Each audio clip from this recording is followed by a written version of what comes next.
प्रधानमंत्री नरेंद्र मोदी और भाजपाइयों का फर्जी राष्ट्रवाद आज पूरी तरीके से बेनकाब हो गया।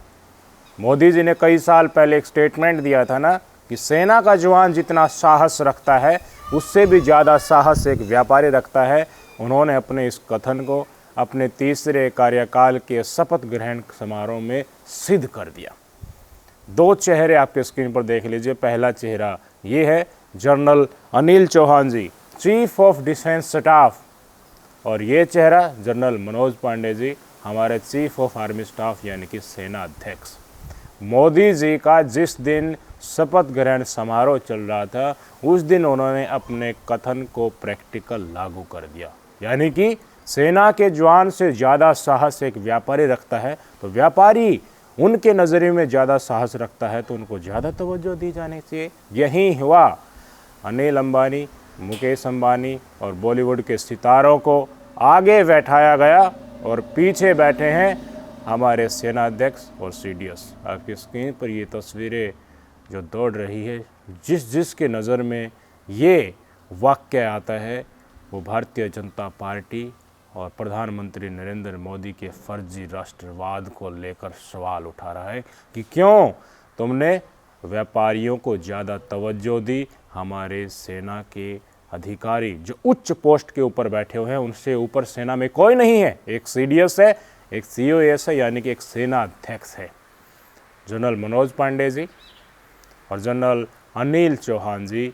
इन्होंने हमारे सेना का और देश की जनता का सर गर्व से अनेकों समय पर चौड़ा किया है और कई पदक इनके नाम है। जनरल अनिल चौहान के नाम पीवीएसएम है, यूआईएसएम है, एवीएसएम है, एसएम है, विशिष्ट सेवा मेडल है।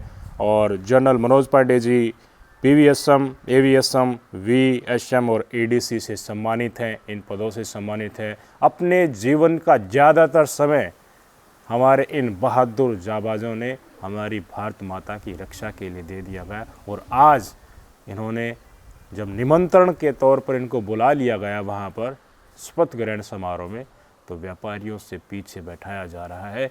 और एक बार फिर से तस्वीरें देख लीजिए। हमें लज्जा महसूस होती है जब इस तरह की तस्वीरें सामने आती हैं। मजबूरी हो जाती है आपको बताना, सच्चाई हमारा कर्म है, इसलिए ये तस्वीरें दिखा रहे हैं कि हमारे जनरल मनोज पांडे और जनरल अनिल चौहान जो मौजूदा सीडीएस है थोड़ा थोड़ा झांक करके आगे की तस्वीरें देखने की कोशिश कर रहे हैं कि अपने जीवन का बहुमूल्य समय देना और भारत माता के लिए 24/7 जीवन जान देने के लिए तत्परता के साथ कार्य करते रहने का फल ये है राजनेताओं की नज़र में। क्या यही भाजपा का राष्ट्रवाद है? अनेक मोर्चों पर ये बेनकाब हो चुके हैं और आज अपने तीसरे कार्यकाल में विद प्रूफ इन्होंने दिखा दिया कि इनकी नज़र में सेना के अधिकारियों की इज्जत कितनी है। और जो कथन ये कहते थे वो वास्तव में ये प्रैक्टिकल में भी अपनाते हैं और ये मानते भी हैं। फिर से सुन लीजिए मोदी जी का वो स्टेटमेंट जो अतीत में इन्होंने दिया था कि व्यापारी जो होता है सेना के जवान से भी ज़्यादा साहस रखता है। सेना में एक जवान जितना साहस करने का ताकत रखता है ना, उससे ज्यादा साहस करने का ताकत व्यापारी रखता है। क्या कहोगी? अब भी राष्ट्रवाद के नाम पर घूम घूम कर इसी लोकसभा चुनाव और अतीत में इन्होंने वोट मांगे और अंधभक्त बनाकर प्रजाति को ये दिखाना चाहा कि विपक्ष का राष्ट्रवाद तो दुश्मन देशों के साथ प्रेम करना है, लेकिन हमारा राष्ट्रवाद उनको उसी भाषा में जवाब देकर हमारे सेना के जवानों को सम्मान लौटाना है। विपक्ष का जब राज होता था सैनिकों के सर काट लिए जाते थे, लेकिन आज जम्मू कश्मीर में जो हो रहा है लगातार आतंकवादी हमले हो रहे हैं। इसी 370 हटाने के नाम पर J&K में पीस आ गई, सब कुछ नॉर्मल चल रहा है, कोई दिक्कत वहाँ पर नहीं है। हमारे राज में पाकिस्तान को हमने सही हिसाब दे दिया, आटा के लिए भी उनको लाले पड़े हुए हैं, भूखा मर रहा है। नोटबंदी ने आतंकवाद की कमर तोड़ दी। इन्हीं मुद्दों के ऊपर वोट मांगते हुए भाजपाइयों को हमने इसी लोकसभा चुनाव में देखा था ना। और क्या हो रहा है? अब स्टेटमेंट सत्ताधारी पार्टी को नहीं विपक्ष को जारी करनी पड़ी और दिखाया जा रहा है कि विपक्ष के नेता जो हमारे बहादुर सैनिक शहीद हो जा रहे हैं और पीस डिस्टर्ब आतंकवादी जिस तरीके से J&K में कर रहे हैं उनको सामने ला रहे हैं, ट्वीट कर रहे हैं सोशल मीडिया पर उनके सम्मान में जो शहीद हो गए, चाहे हमारे श्रद्धालु हों या हमारे सैनिक हो, 2 शब्द लिख रहे हैं, लेकिन मोदी जी के पास समय नहीं है। मोदी जी उड़ीसा में जा रहे हैं, आंध्रा में जा रहे हैं, अरुणाचल में जा रहे हैं, शपथ ग्रहण कर रहे हैं, दिल्ली में अपने मंत्रियों को शपथ दिलाकर ऑफिस बीरर उनको बना रहे हैं, लेकिन जो शहीद हो रहे हैं आतंकवादी हमले में, उनके लिए 2 लफ्ज लिखने का समय नहीं है। पवन खेड़ा जी को सुन लीजिए, इन्होंने मोदी जी की फर्जी छप्पर नींद की छाती, जो गोदी मीडिया और भाजपाई नफरती चिंटू और पाले हुए ट्रोल्स के जरिए दिखाई गई फर्जी राष्ट्रवाद का द्योतक इनको बताया गया, असल सेना के साथ दुर्व्यवहार करते आज रंगे हाथों पकड़े गए हैं। और जेएंडके के मुद्दे को बार बार नेहरू जिम्मेदार करके सेना की तो हम ही इज्जत करते हैं, टोपी पहन करके होली दिवाली मनाने पहुंच जाते हैं। किसके लिए? अपने फोटोशूट के लिए, ये दिखाने के लिए कि मैं ही राष्ट्रवाद का द्योतक हूं, मैंने ही सेना की इज्जत की है, मेरे समय पर ही मैंने दुश्मन देशों को आंखें दिखाई हैं। लेकिन सच्चाई आपके सामने। इस नए कश्मीर में आतंकी हमले रोज हो रहे हों और प्रधानमंत्री के मुंह से एक शब्द नहीं निकलता हो, वो प्रधानमंत्री जो नवाज शरीफ को तुरंत ट्विटर पे जवाब दे देता है जब वो बधाई देते हैं आपके प्रधानमंत्री की शपथ लेने पर, आप आतंकी हमलों पर एक शब्द नहीं बोल पाते। देश के बड़े विपक्षी दल के नेताओं ने सबने अपनी सहानुभूति भी व्यक्त की, उन्होंने अपनी बात भी सामने रखी, निंदा भी की, प्रधानमंत्री के मुंह से एक शब्द नहीं निकला। यह भी लोग जानना चाहते हैं कि ऐसा क्यों हो रहा है। आपके इस तथाकथित नए कश्मीर, जो बड़े बड़े खोखले आपकी दावे थे कि साहब सब कुछ ठीक हो गया कश्मीर में, उन दावों की तो पोल लगातार खुली रही है। पिछले 10 साल में 2262 आतंकी हमले हुए, जिसमें 363 नागरिक और 596 हमारे वीर जवान शहीद हुए हैं। इसका जवाब कौन देगा? किसकी जवाबदेही है इसमें? इन्हीं मोदी जी के कार्यकाल में चाइना हमें बार बार आंखें दिखा रहा है। अब वीडियो निकल कर आ रही हैं किस तरीके से हमारे सैनिकों की चाइना के सैनिकों के साथ अतीत में झड़प हुई थी और लगातार टेंशन बनी हुई है। लद्दाख में आंदोलन चल रहा है।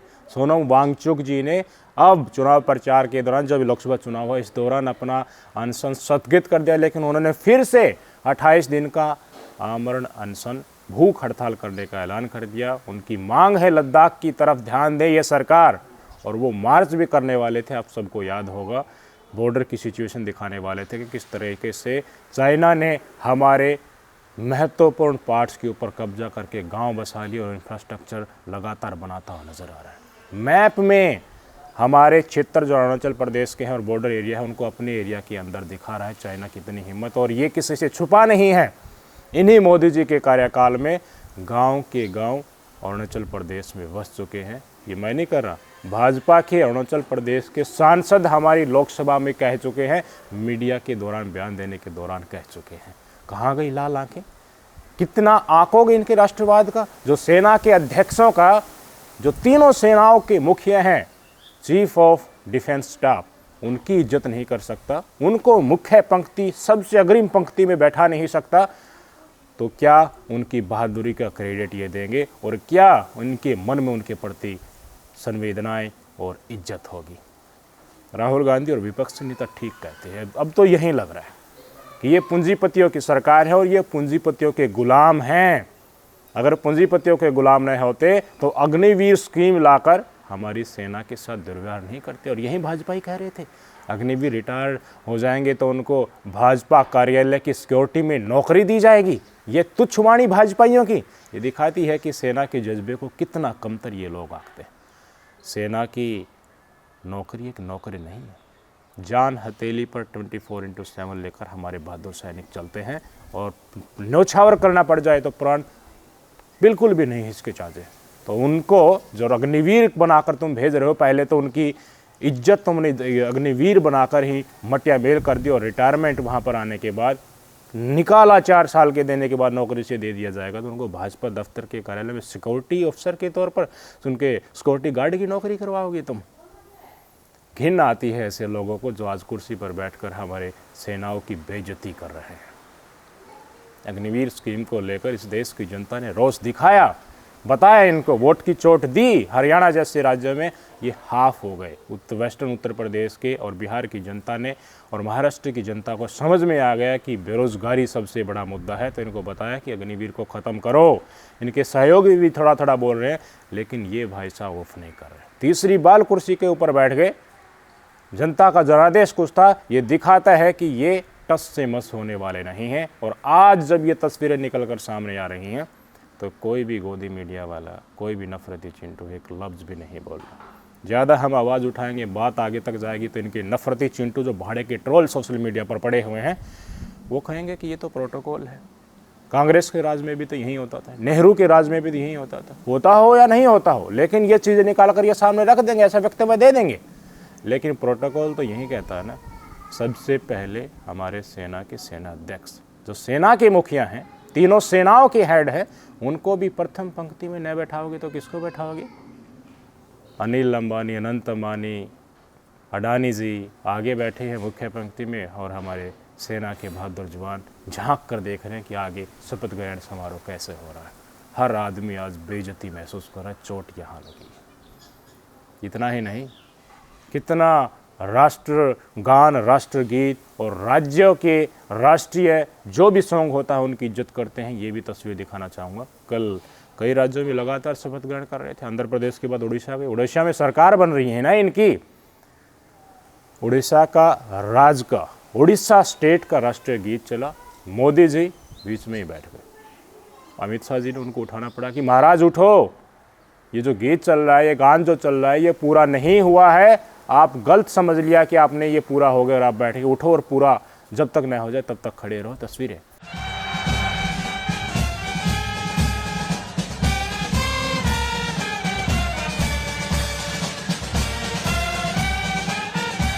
भाजपाई तो चीख चीख कर, चिल्ला चिल्ला कर कहते हैं कि मोदी जी हर डिस्ट्रिक्ट के ऊपर 15 मिनट तक बोल सकते हैं, विपक्ष को लताड़ते हैं, राहुल को बदनाम इसलिए करते हैं, उनको तो संस्कृति का ज्ञान ही नहीं है, वो तो समाज से उठकर नेता बने ही नहीं, वो तो शहजादे हैं, चांदी की चम्मच लेकर पैदा हुए हैं। लेकिन ये शहजादे नहीं है क्या? भाजपाई कहते हैं कि संस्कृति में गढ़े हुए मोदी जी आज तक यहाँ पर पहुँचे हैं, छोटे से लेवल तक ऊपर तक आए, इनको सब नॉलेज है, लेकिन एक राज्य के राष्ट्रगीत का आपको नहीं पता है। और प्रधानमंत्री की कुर्सी पर तीसरी बार आप बैठ रहे हैं, उड़ीसा की सरकार आपकी बनने जा रही है, ऐसे बेइज्जती करोगे उड़ीसा के लोगों की? क्या है यार ये आदमी? वास्तविकता क्या है और दिखाया क्या जा रहा था अब तक हमें? क्या है राष्ट्रवाद की परिभाषा इनकी नज़र में? कितना ज्ञान है इनमें, ये पता चल रहा है। इतना ही नहीं, ये तो राष्ट्रवाद को लेकर चर्चाएं थी, हिंदुत्व कितना बड़ा है इस बात का पता चल गया होगा ना। अयोध्या में हार गए, फैजाबाद में, ये भाई साहब उत्तर प्रदेश में इनको लताड़ दिया गया, पंजाब से इनको भगा दिया गया, तो क्या तस्वीरें आई अंधभक्तों और नफरतबाजों की? अयोध्या वासियों को गाली दे रहे थे ना, अब भी वीडियो निकल कर सामने आ रही है कि दर्शन करने जाओ तो आसपास की दुकानों से कुछ खरीदना मत खरीदना। अयोध्या वासियों को क्या फ़र्क पड़ेगा? उन दुकानों में तो संघ वाले ही घुसे पड़े हैं, इनके पूंजीपति मित्रों के दलाल ही वहाँ पर घुसे पड़े हैं। गाली दे रहे लोगों को, माँ बहन की गाली दे रहे अयोध्या वासियों को कि तुमने राम के साथ भी गलत किया था, सीता माता के साथ भी गलत किया था, और यही मोदी जी के साथ कर दिया। बताइए, मोदी जी को राम की जगह बताया जा रहा है। मंदिर बनवा दिया तो हमारे धर्म गुरुओं को जगह दी थी, शंकराचार्य से उद्घाटन किया था, पुजारी खुद बनकर और लंबे लेट गए वहाँ पर। ये एक राजनीतिक व्यक्ति का काम है। घरों को बुलडोज कर दिया, घरों के ऊपर नया निर्माण करवाने के लिए, और वहाँ के लोग, बच्चे, औरतें चीख रही थी, चिल्ला रही थी कि हमारे घर मत तोड़ो। लोगों की आकांक्षाओं को सुना ही नहीं, अपने ही मन से चलते गए कि हम ही डिफाइन करेंगे हिंदुत्व क्या होता है, राष्ट्रवाद क्या होता है। राहुल गांधी कहते थे ना, ये हिंदू नहीं, ये हिंदुत्ववादी हैं, ये हिंदू के नाम पर राजनीतिक रोटियां सेकने वाले लोग हैं। इसलिए जब उत्तर प्रदेश से हार गए, बड़ा झटका राम और नाम को और धर्म की राजनीति की इनको लगा, तो जिस दिन नतीजे आए उसी दिन दिल्ली मुख्यालय में मोदी जी पहुंचे थे ना भाजपा के, जय श्री राम का नारा ही नहीं लगाया। क्या कहा? जय जगन्नाथ। क्यों? क्योंकि उड़ीसा में जीत मिल गई, विधानसभा चुनाव में सरकार इनकी बन गई, तो श्री राम जी को भूल गए, उनसे वोट नहीं मिली, वहाँ हार गए, तो नकार दिया उनको। जय जगन्नाथ के नारे के साथ शुरुआत कर रहे हैं। इतना ही नहीं, अश्वनी वैष्णव को फिर से रेल मंत्री बनाया गया है ना, ये भी भूल गए जय श्री राम के नारे को। सोशल मीडिया पर अपने वीडियो ट्वीट किया कार्यभार संभालते हुए कि जय जगन्नाथ से शुरुआत करके और आगे लिख दिया। भूल गए ना जय श्री राम को।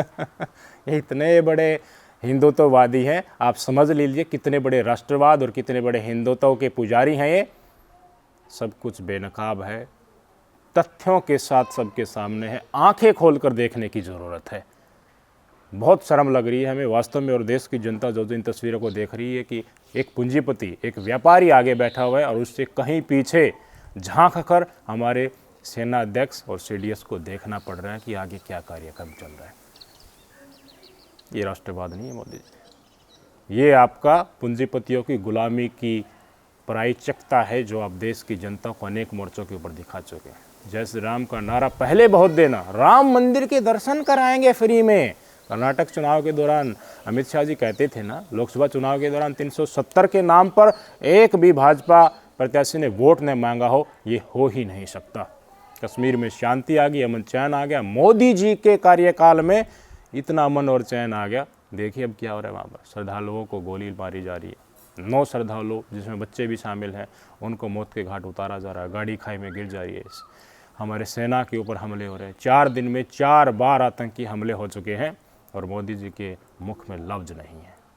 जब मुख से कुछ निकलता है तो ये निकलता है कि मगर उस समय पर हमारा जैसा कोई प्रधानमंत्री होता, नेहरू प्रधानमंत्री नहीं होते, पीओके पाकिस्तान के पास नहीं जाता। तो ले लो ना यार, तीसरी बार बन गए, कौन मना करा तुम्हें पीओके लेने के लिए। इनका राष्ट्रवाद और इनका हिंदुत्व फर्जी है, इससे पहले समझ लेते और आज समझ लीजिए। धर्म की राजनीति को नकार दिया तो ये जय श्री राम से जगन्नाथ जी के ऊपर आ गए, क्योंकि जगन्नाथ के नाम से इनको वोट मिल गए। तो भाई साहब, सेना के से निकलकर सेना के साहस से व्यापारियों का साथ ज़्यादा लगना तो इनको स्वाभाविक ही है। क्यों? क्योंकि व्यापारियों से अथाह पैसा मिलता है इनको, और उस पैसे से चुनी हुई सरकार को गिराते हैं, एमपी एमएलए को खरीदते हैं, अपनी सरकार बनाते हैं, पार्टियों को तोड़ते हैं। तो इनको व्यापारियों का साहस बड़ा नज़र आएगा ही, उनकी इज्जत करेंगे ही। इनके मन में जो है वो सामने आ चुका है। अब भी कोई तू मैं क्या क्वेश्चन रह गए हो, तो वो भी आदमी ही होगा जिसको ये तस्वीर देखने के बाद भी सच्चाई समझ में नहीं आई। आपके क्या विचार है, कमेंट करके जरूर बताइएगा। नमस्कार।